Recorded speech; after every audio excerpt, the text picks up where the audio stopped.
O que está acontecendo em todas as instituições do Brasil é simplesmente um caminho para a mesma direção. O que aconteceu nesse caso do Papa está conectado ao que está acontecendo no Supremo e absolutamente tudo o que está acontecendo faz parte de uma mesma história. O que acontece? No primeiro momento, eles precisavam tirar o governo que estava no poder porque aquele governo representava demais a população mais pobre.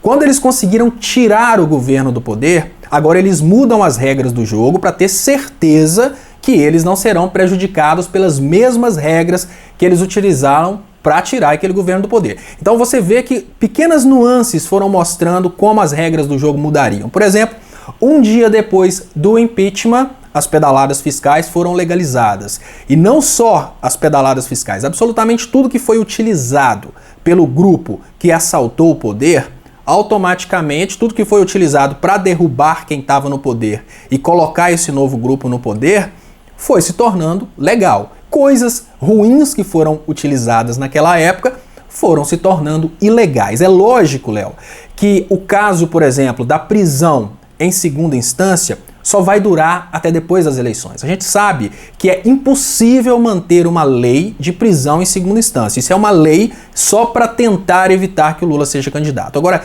esse caso é muito óbvio, isso é muito óbvio. Durante o momento em que eles estavam perseguindo as lideranças dos partidos de esquerda, era muito conveniente fazer propaganda com condução coercitiva, porque o brasileiro não entende tecnicamente o que é uma condução coercitiva. Quando o Lula sofreu a condução coercitiva, o que rodou no WhatsApp é: vamos todo mundo para a televisão porque daqui a pouco Lula vai ser preso.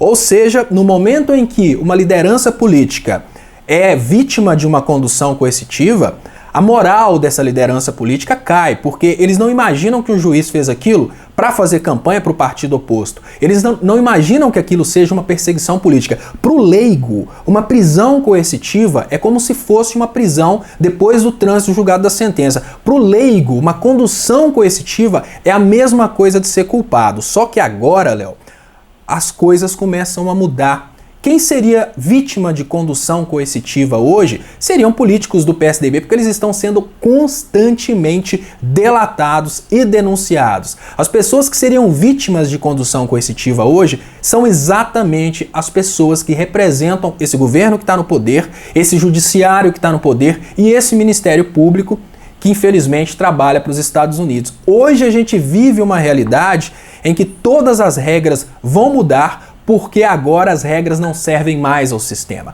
Isso aconteceu na Globo com a Lei Chico Pinheiro, isso acontece agora com a comunicação social, porque o Facebook, que antes era livre, agora é restrito, política não é mais interessante para o Google, então o Google não quer mais remunerar a política, e aí vai. Para derrubar o poder que estava nas mãos do povo, tudo podia. Agora que é para trazer o poder de volta para as mãos do povo, nada convém. Então tudo faz parte de uma mesma estratégia. Por mais podre que seja, é uma mesma estratégia. Como que o Brasil vai devolver a Constituição? De acordo com o interesse do PSDB. Por exemplo, é do interesse do PSDB que o Supremo não julgue casos como, por exemplo, do Aécio Neves. Então, como é do interesse do PSDB, eles mudam a Constituição porque o fórum por prerrogativa de função, ele não tem nada a ver com o mandato, ele tem a ver com a pessoa que está exercendo aquela função.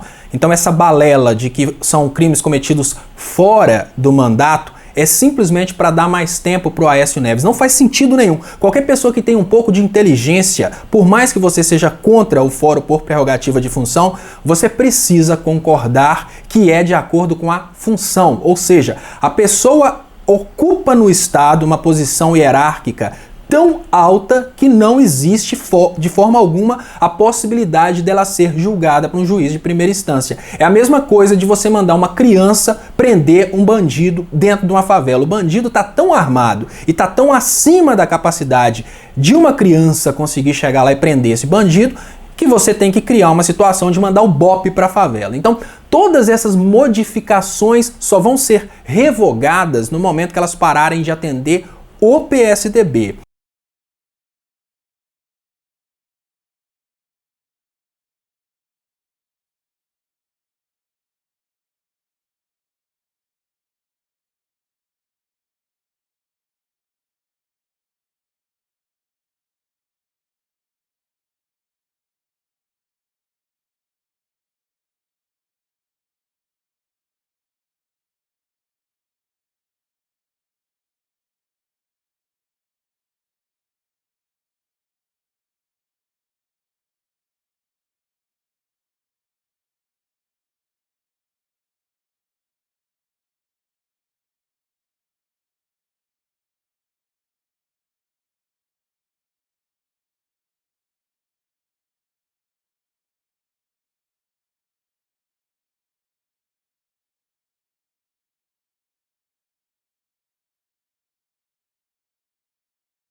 É uma coisa que o Fernando Henrique fez, ele realmente abriu praticamente todos os mercados para o investimento internacional e ele acabou tecnicamente com todos os monopólios, porque as pessoas imaginam que o Brasil proíbe qualquer tipo de atividade. Não, o Brasil não proíbe atividade nenhuma, o Brasil regulamenta, que é bem diferente.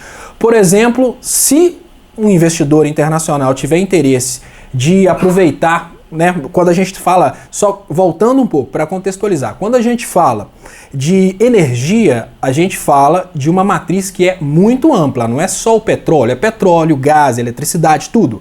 E o Brasil tem uma empresa exatamente focada no ativo de energia. Ela faz toda a análise de onde é possível produzir, onde é possível consumir e onde é possível distribuir energia. Os investidores sabem disso. Essa empresa chama EPE, Empresa de Pesquisas Energéticas. Se você quiser investir em qualquer coisa no setor de energia, existe uma página dentro dos ofícios da EPE que chama Oferta Pública. E essa oferta pública é onde você vai lá e fala, olha, quer saber de uma coisa? Eu quero investir, por exemplo, em geração eólica. Você pode montar um parque eólico, tem uma oferta pública para as áreas onde o Brasil já determinou que tem uma alta capacidade de geração. Da mesma forma é gás, da mesma forma é lenha, para vocês terem uma ideia, da mesma forma é até mesmo o plástico, até mesmo o refino do petróleo. A realidade é que não é fácil você chegar e montar uma empresa para bater de frente com as empresas que já estão funcionando. O que o investidor internacional quer é comprar tudo para que ele não apenas compre pronto, mas que ele tenha o monopólio de controle para ele poder flexionar o preço. No momento em que uma Shell, por exemplo, compra a Petrobras, ela tem não apenas o poder de refinar, como o poder de definir o preço, porque não tem para onde correr. Mas se for para ela entrar no Brasil, para ela concorrer com a Petrobras, ou seja, se for para jogar limpo, isso ela não quer. Tanto é que está aí aberto há muito tempo. Da mesma forma, Léo, é a geração de energia elétrica. Tem uma oferta pública de parque eólico, tem uma oferta pública de parque solar, tem oferta pública de parque hídrico, mas o que é que os investidores fazem? Termoelétrica, porque a termoelétrica é a mais barata, que fica pronto mais rápido e a que gera mais lucro. E como que eles fazem para ter lucro? Eles desincentivam a construção das hidrelétricas que abaixam o preço da energia elétrica. Então, o investidor não quer o consumidor pagando menos. O investidor quer o bolso dele cheio.